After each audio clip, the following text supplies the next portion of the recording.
definition so I get it right.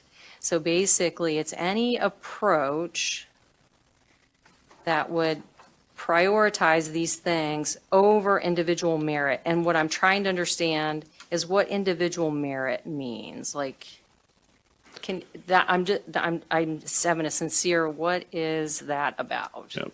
Co-Chair Boyle and Senator Winter.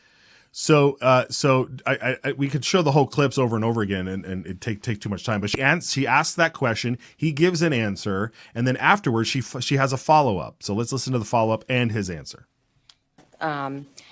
Okay, I'm just trying to understand though, what is merit? What you just said, like you're talking about wrapping services around students and a holistic approach. That resonates with me. Yep. That sounds good. I'm just not understanding what it means to have individual merit. Is that like you deserve something? What is the definition there you're trying to help me understand? Co-Chair Boyle and Senator Winthrop. Merit, to be specific, is that your experiences and things your effort earns something, right? Your merit of what you do produces it. Not that anything that I can't control about me defines what I get access to. And so it's that action of doing something that we want to make sure is there. And that plays into a little bit of the expectation of our educational system, I would say, out of our higher educational system, is that these are adults stepping into education, and we want them to learn that personal responsibility to take action to do something.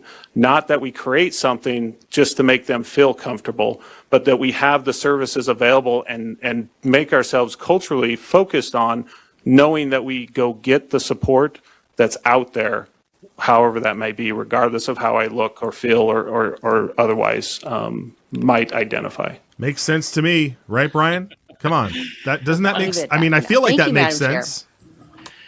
With respect to Senator Winthrop, she reminds me of Fat Tony, the mobster from The Simpsons, who, when he gets caught doing mobster things, is, well, what does illegal mean? I don't know.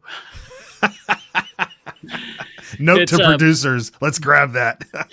What the state board fellow said, Mr. Whitworth, was saying is interesting. Is saying that the purpose of college should be to, bring in adult students. I mean, we're not talking about children here. We're talking about people who are typically 18 or older, adults who can drive cars and sign up for the military and sign contracts.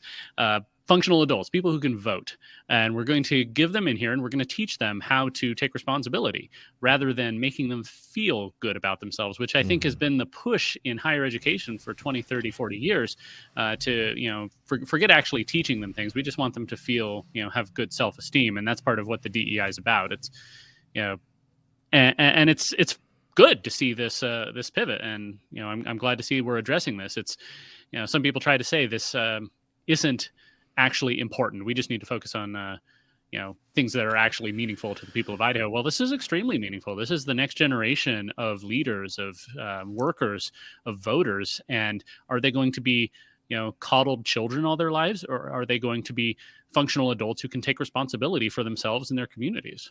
That's exactly right, Brian. You hit the nail on the head right there. This is the future. If we are advancing people based on their color or their status, or we're giving them special treatment because of that, rather than their merit, rather than their work, rather than their competence, you're going to get people in power like you see what's happening down in Southern California right now.